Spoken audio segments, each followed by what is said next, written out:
Pertama, kita akan membahas bagaimana melatih otak agar berpikir lebih tajam dan terstruktur, seperti yang digambarkan pada karakter Ayano Koji. Meskipun ia adalah tokoh fiksi, pendekatannya terhadap berpikir dan belajar banyak terinspirasi dari prinsip ilmiah, khususnya konsep neuroplastisitas, kemampuan otak untuk membentuk ulang koneksi saraf melalui kebiasaan yang dilakukan secara berulang. Kecerdasan bukanlah sesuatu yang statis atau murni diwariskan. Seperti halnya otot, otak juga bisa dilatih. Cara melatihnya bisa dimulai dengan meningkatkan aktivitas kognitif, misalnya dengan membaca secara konsisten, memecahkan teka-teki logika, hingga bermain game strategi seperti catur.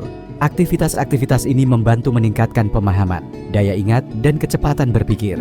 Namun, latihan otak tidak akan efektif tanpa lingkungan belajar yang mendukung. Belajar di tempat yang bersih dan bebas gangguan, terutama dari media sosial, dapat membantu mempertahankan fokus. Menjadwalkan waktu belajar dan menjaga komitmen selama sesi belajar juga penting untuk membentuk disiplin berpikir. Lebih dari itu, fokus utama sebaiknya bukan pada menghafal, melainkan pada pemahaman. Mengulang informasi dengan menjelaskannya kembali menggunakan kata-kata sendiri akan membantu memperkuat konsep dalam ingatan.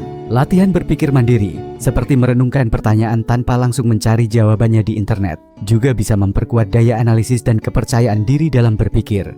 Ayano Koji digambarkan mampu membaca situasi, menganalisis orang lain, dan berpikir beberapa langkah ke depan. Kemampuan seperti ini tidak muncul begitu saja, tapi hasil dari latihan yang konsisten. Dengan pola pikir yang benar dan kebiasaan belajar yang disiplin, kita bisa melatih otak untuk berpikir lebih cerdas, kritis, dan strategis, mendekati cara berpikir seorang Ayano Koji. Salah satu kemampuan inti dari Ayano Koji adalah kemampuannya yang luar biasa dalam mengamati dan membaca orang lain, serta menganalisis situasi di sekitarnya. Kemampuan ini bukan hanya tentang melihat apa yang terjadi, tetapi juga tentang memproses dan memahami informasi secara mendalam. Ayano Koji memperhatikan setiap detail dari tindakan orang-orang di sekitarnya, lalu menganalisisnya untuk memahami kepribadian, niat, dan strategi mereka. Ini memungkinkannya untuk merancang rencana yang cermat dan bahkan memanipulasi situasi agar sesuai dengan tujuannya. Sejak hari pertama sekolah, kemampuan ini sudah terlihat jelas. Saat teman-teman sekelasnya memperkenalkan diri, Ayano Koji diam-diam memperhatikan Yusuke Hirata yang aktif mengajak seluruh kelas untuk saling mengenal. Dari sana, ia menyimpulkan bahwa Hirata memiliki sifat kepemimpinan dan akan cocok menjadi ketua kelas. Ketika Kushida memperkenalkan diri dengan sikap ramah dan keinginan untuk berteman dengan semua orang, Ayano Koji memprediksi bahwa dia akan menjadi sosok yang populer. Semua itu dia simpulkan hanya dari observasi awal terhadap cara mereka berbicara dan bersikap. Hal ini menunjukkan betapa tajamnya pengamatan Ayano Koji, sekaligus betapa kuatnya kemampuannya dalam memproses data sosial secara cepat dan akurat. Kemampuan ini juga terlihat dalam hal-hal yang lebih besar, misalnya saat memahami sistem poin di sekolah dan bagaimana peraturan dapat dimanfaatkan. Ayano Koji menggunakan informasi tersebut untuk mendapatkan soal ujian dengan cara yang tidak biasa. Dalam ujian bertahan hidup di pulau, dia membaca peraturan mengenai pemimpin kelompok dan menyusunnya menjadi strategi kompleks untuk mengatur jalannya permainan. Bagi Ayano Koji, semua informasi memiliki nilai, asalkan bisa diamati dan diolah dengan benar. Jika ingin melatih kemampuan ini dalam kehidupan nyata, ada beberapa hal yang bisa dilakukan. Pertama, belajar untuk benar-benar memperhatikan lingkungan dan orang-orang di sekitar kita. Tanpa distraksi seperti ponsel atau earphone, kita bisa mulai melihat ekspresi wajah, bahasa tubuh, dan pola interaksi sosial dengan lebih jernih. Kedua, memahami sifat dasar manusia adalah kunci. Ayano Koji sendiri menguasai psikologi dan memahami bagaimana manusia berpikir dan bertindak. Memahami sejarah juga bisa membantu karena banyak pola perilaku manusia yang terus berulang. Dengan menggabungkan observasi yang tajam, pemahaman psikologis, dan pengolahan informasi yang cermat, kita bisa belajar untuk membaca situasi dan orang lain dengan lebih baik, seperti yang dilakukan Ayano Koji. Inilah seni mengamati dan membaca orang. Kemampuan yang tidak datang dari bakat semata, tetapi dari latihan untuk sadar, memahami, dan berpikir jauh lebih dalam dari yang tampak di permukaan. Bagaimana Ayano Koji mengendalikan penampilannya di mata orang lain, terutama melalui ekspresi wajah dan kesan yang ia ciptakan. Ini merupakan bagian penting dari strateginya untuk bergerak tanpa menarik perhatian, sekaligus menjadi tameng perlindungan dari pengamatan dan manipulasi orang lain. Salah satu ciri paling khas dari Ayano Koji adalah wajah datarnya, sebuah poker face yang hampir selalu ia pertahankan. Ia tidak menampilkan emosi, tidak menunjukkan ketertarikan atau kebingungan, dan berusaha terlihat hambar serta membosankan. Seperti pemain poker, tujuannya adalah agar orang lain tidak bisa membaca kartunya. Dalam hal ini, isi pikirannya, niatnya, atau emosinya. Dengan menutup rapat gerak-gerik emosional, ia menutup pintu bagi orang lain untuk menebak langkah atau strategi yang sedang ia rancang. Selain ekspresi wajah, keseluruhan penampilan fisik dan cara Ayano Koji membawa diri juga dirancang untuk tidak menonjol. Dari kesan pertama, dia terlihat seperti siswa biasa yang pendiam, tidak sosial, sedikit aneh, bahkan terlihat tidak terlalu pintar karena nilainya selalu rata-rata. Ia bahkan memperkenalkan dirinya sebagai orang yang tidak punya keahlian khusus dan tidak menonjol di bidang apapun. Namun, semua ini adalah bagian dari peran yang ia mainkan. Dengan menyamar sebagai sosok biasa yang tidak menarik perhatian, Ayano Koji menciptakan ruang gerak yang luas untuk beroperasi di belakang layar. Ia bisa mengamati, menganalisis, dan bertindak tanpa dicurigai siapapun. Ini memberinya kebebasan untuk mengatur strategi demi kemenangan kelasnya, tanpa harus mempertaruhkan dirinya sebagai target. Strategi Ayano Koji ini sebenarnya bisa diterapkan juga dalam kehidupan nyata, tentu dengan penyesuaian. Mengendalikan ekspresi adalah salah satunya, bukan dengan menekan emosi sepenuhnya, melainkan dengan tidak memperlihatkannya secara otomatis dalam interaksi sosial, terutama di lingkungan baru. Di lingkungan yang sudah mengenal kita, seperti keluarga dan teman dekat, hal ini tentu akan sulit diterapkan, karena mereka tahu bagaimana kita yang sebenarnya. Selain itu, seseorang bisa memilih untuk tampil biasa saja jika ingin bekerja dalam diam. Penampilan yang sengaja dibuat tidak menonjol bisa menjadi tameng untuk berkembang tanpa tekanan eksternal, lalu mengejutkan dunia ketika hasil akhirnya telah matang. Namun, tetap penting untuk menjaga kerapian dan kebersihan, baik dalam penampilan maupun tempat belajar atau bekerja. Ayano Koji sendiri terlihat cukup rapi, dan kebersihan sangat diasosiasikan dengan kenyamanan serta lingkungan yang mendukung fokus, seperti white room dalam latar belakangnya. Terakhir, salah satu kunci dari kesan misterius Ayano Koji adalah kebiasaannya berbicara secukupnya. Ia tidak pernah mengungkap lebih dari yang diperlukan. Dengan sedikit kata, ia menyembunyikan niat dan menjaga agar orang lain tidak mudah menebaknya. Mengendalikan diri melalui ekspresi, penampilan, dan cara bicara bukan hanya cara Ayano Koji bertahan, tapi juga senjatanya untuk mengatur segalanya dari balik layar. Strategi ini membuatnya nyaris tak terlihat, tapi justru sangat berpengaruh. Kita mengetahui bahwa Ayano Koji menunjukkan kemampuan kognitif yang luar biasa, terutama dalam menyusun strategi dan memecahkan masalah. Kemampuannya tak hanya terletak pada ketajaman observasi, tapi juga pada cara ia memproses informasi secara mendalam dan menyeluruh. Ia menganalisis situasi dengan sangat cepat, mempertimbangkan sebab akibat, keuntungan dan kerugian, serta memikirkan bagaimana keputusan tertentu akan memengaruhi tindakan orang lain. Pola pikirnya yang menyeluruh membuatnya mampu menciptakan efek domino, rangkaian peristiwa yang seolah-olah terjadi secara alami, padahal telah ia rancang dari awal. Salah satu contoh paling menonjol adalah ketika ia merancang strategi kompleks dalam ujian bertahan hidup di pulau, termasuk mengganti pemimpin kelompok dengan alasan yang masuk akal untuk mencapai hasil yang diinginkan. Ayano Koji memiliki tingkat kewaspadaan yang luar biasa dan selalu menjaga ketajaman pikirannya.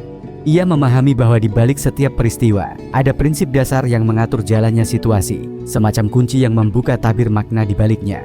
Tidak hanya melihat dari sisi positif, Ayano Koji juga mempertimbangkan kemungkinan negatif yang bisa muncul. Pendekatan ini sejalan dengan filosofi Stoik, terutama konsep premeditatio malorum, sebuah latihan mental untuk mempersiapkan diri menghadapi kemungkinan terburuk. Baginya, kebaikan tidak bisa lepas dari kemungkinan keburukan, dan keberhasilan tak bisa dipahami sepenuhnya tanpa kesadaran akan potensi kegagalan. Ini adalah bentuk kesiapan mental yang sangat relevan dalam kehidupan sehari-hari, di mana kita tidak bisa mengendalikan segala faktor di luar diri kita, namun kita memiliki kontrol penuh atas cara kita meresponnya. Kewaspadaan ini bukan berarti hidup dalam ketakutan atau kecemasan berlebih, melainkan sebuah kesiapan untuk menghadapi setiap tantangan dengan ketenangan, kebijaksanaan, dan ketegasan dalam setiap keputusan yang diambil. Kemampuan seperti ini tidak muncul begitu saja. Sumber-sumber menunjukkan bahwa kecerdasan bisa dilatih. Melatih otak lewat aktivitas seperti teka-teki, soal logika, atau permainan catur dapat meningkatkan kemampuan berpikir dan problem solving. Aktivitas ini mengasah memori, kecepatan berpikir, pengenalan pola, dan pengambilan keputusan. Semakin sering otak diajak menghadapi tantangan, semakin kuat kemampuan strategis yang terbentuk. Selain itu, penting juga untuk melatih berpikir mandiri. Cobalah duduk di tempat yang tenang dan renungkan satu pertanyaan tanpa tergoda mencari jawabannya di internet. Kebiasaan ini membangun kemandirian dalam bernalar, sesuatu yang sangat menonjol pada diri Ayano Koji. Ia selalu mempertanyakan banyak hal dan mencari jawaban melalui analisisnya sendiri, bukan sekadar menelan informasi yang tersedia. Untuk berpikir seperti Ayano Koji, kita juga perlu melatih cara pandang yang lebih luas. Tidak hanya fokus pada apa yang ada di depan mata, tapi juga berpikir tentang dampaknya di masa depan. Keputusan yang kita ambil hari ini bisa menciptakan efek berantai yang memengaruhi banyak hal. Maka, penting untuk membiasakan diri mempertimbangkan konsekuensi dari setiap pilihan, baik yang baik maupun yang buruk. Banyak orang mengenal Ayano Koji karena kecerdasan dan ketenangan luar biasa. Tapi ada satu aspek yang sering terlupakan, kekuatan fisiknya. Ia dikenal memiliki kemampuan fisik di atas rata-rata, hasil dari pelatihan ekstrem yang dijalaninya di White Room. Di sana, ia ditempa dalam berbagai bidang, termasuk seni bela diri dan teknik bertarung. Meski menguasai semua jenis seni bela diri, pendekatannya selalu berfokus pada efektivitas, bukan gaya atau formalitas. Kekuatan fisik ini menjadi sangat berguna dalam situasi di mana kecerdasan atau strategi saja tidak cukup. Salah satu contohnya terlihat saat perlombaan olahraga di sekolah. Dalam acara semacam itu, yang diuji murni adalah daya tahan dan performa fisik, bukan akal-akalan atau manipulasi seperti yang biasa ia gunakan. Ini menunjukkan bahwa Ayano Koji tidak hanya andal dalam berpikir, tetapi juga mampu menunjukkan dominasi fisik saat dibutuhkan. Penampilannya pun mencerminkan kebiasaan hidup sehat. Ia digambarkan ramping dan terawat, yang mengindikasikan pentingnya menjaga kondisi tubuh. Tubuh yang sehat mendukung fungsi otak dan ketajaman mental. Dalam beberapa sumber, juga disebutkan bahwa kebersihan ruang belajar memengaruhi kenyamanan dan fokus. Selain itu, dalam interaksi sosial, orang yang terlihat bugar dan kuat cenderung mendapatkan lebih banyak respek dibandingkan mereka yang tampak lemah atau tidak terurus. Jika ingin menerapkan gaya hidup seperti Ayano Koji, langkah pertama adalah mempelajari seni bela diri. Tidak perlu menguasai semuanya, cukup fokus pada satu aliran dan kuasai dengan serius. Ini bukan hanya soal bertarung, tapi tentang membentuk rasa percaya diri dan kesiapan menghadapi situasi berbahaya. Selain itu, menjaga kebugaran fisik melalui olahraga rutin dan pola makan sehat juga penting. Menjadi ramping dan bugar seperti Ayano Koji adalah hasil dari konsistensi dan disiplin. Terakhir, menjaga kebersihan diri dan lingkungan akan memperkuat ketenangan dan kejernihan pikiran dalam belajar maupun menjalani aktivitas sehari-hari. Kesimpulannya, menjadi seperti Ayano Koji bukan hanya soal berpikir cerdas, tapi juga soal membangun tubuh dan lingkungan yang mendukung ketajaman mental dan kesiapan bertindak. Di balik kepribadiannya yang tampak datar dan biasa saja, ia memiliki filosofi hidup yang sangat dalam, berakar pada pemahaman tentang psikologi dan sejarah manusia. Mari kita telaah lebih jauh tentang cara berpikir Ayano Koji dan bagaimana kita bisa mengembangkan pemahaman yang lebih dalam tentang sifat manusia di dunia nyata tanpa terjerumus pada manipulasi. Ayano Koji memiliki pandangan yang sangat unik tentang manusia dan kehidupan. Sejak awal, ia melihat dunia ini sebagai tempat untuk mencapai tujuan pribadinya. Baginya, manusia hanyalah alat untuk mencapai kemenangan. Ini mungkin terdengar kejam, tetapi jika kita menggali lebih dalam, kita bisa melihat bahwa pandangan ini muncul dari pemahamannya yang mendalam tentang sifat dasar manusia. Ayano Koji telah menghabiskan banyak waktu untuk mempelajari sejarah dan psikologi, dua bidang yang memberinya wawasan tentang mengapa orang bertindak seperti yang mereka lakukan. Dengan memahami pola pikir dan motivasi orang lain, Ayano Koji bisa memanipulasi situasi dan individu untuk mencapainya. Pandangannya ini, meskipun tidak bermoral, mencerminkan realita bahwa banyak orang di dunia ini, baik secara sadar atau tidak, juga menggunakan orang lain untuk mencapai tujuan pribadi mereka. Namun, Ayano Koji tidak sekadar manipulatif. Ia juga sangat cerdas dalam menyembunyikan kemampuan dan tujuannya. Salah satu konsep yang ia pahami dengan baik adalah honne dan tatemae, dua istilah dalam budaya Jepang yang menggambarkan perbedaan antara perasaan sejati seseorang, honne, dan perilaku yang ditunjukkan ke dunia luar, tatemae. Ayano Koji seringkali menggunakan tatemae untuk menutupi kemampuannya yang sesungguhnya, berperilaku seolah-olah ia adalah seorang remaja biasa yang tidak menarik perhatian. Namun, di balik kedok itu, ia memiliki pemahaman yang tajam dan rencana yang sangat terstruktur. Ini mengingatkan kita bahwa seringkali orang menunjukkan sisi tertentu hanya untuk memenuhi harapan sosial atau peran yang mereka mainkan dalam masyarakat. Keterampilan untuk menyembunyikan niat atau kemampuan sejati adalah sesuatu yang dapat kita pelajari dan aplikasikan dalam kehidupan sehari-hari untuk menjadi lebih bijak dalam berinteraksi dengan orang lain. Ayano Koji juga menunjukkan bahwa ia tidak membutuhkan validasi dari orang lain. Meskipun ia sangat terampil dan sangat cerdas, ia tidak pernah menunjukkan keinginannya untuk dipuji atau dihargai. Hal ini mungkin terlihat seperti kekurangan ambisi, tetapi sebenarnya ini adalah sikap yang mencerminkan ketenangan batin dan kepercayaan diri yang tinggi. Ia tidak merasa perlu untuk membuktikan dirinya kepada orang lain karena ia tahu bahwa ia sudah cukup baik tanpa perlu pengakuan eksternal. Ini adalah pelajaran penting tentang bagaimana kita bisa lebih fokus pada pencapaian pribadi daripada tergantung pada penilaian orang lain untuk merasa puas dengan diri kita sendiri. Namun, meskipun kita bisa belajar banyak dari cara berpikir Ayano Koji, penting untuk diingat bahwa ia bukanlah panutan moral yang baik. Pandangannya yang manipulatif dan kurangnya empati terhadap orang lain bisa sangat merusak. Meskipun ia memiliki kemampuan luar biasa dalam memahami dan memanipulasi orang lain, cara ini tidak selalu berujung pada hasil yang positif, baik untuk dirinya sendiri maupun orang lain di sekitarnya. Kita perlu ingat bahwa hubungan yang sehat dan saling menghormati jauh lebih penting daripada mencapai kemenangan dengan cara apapun.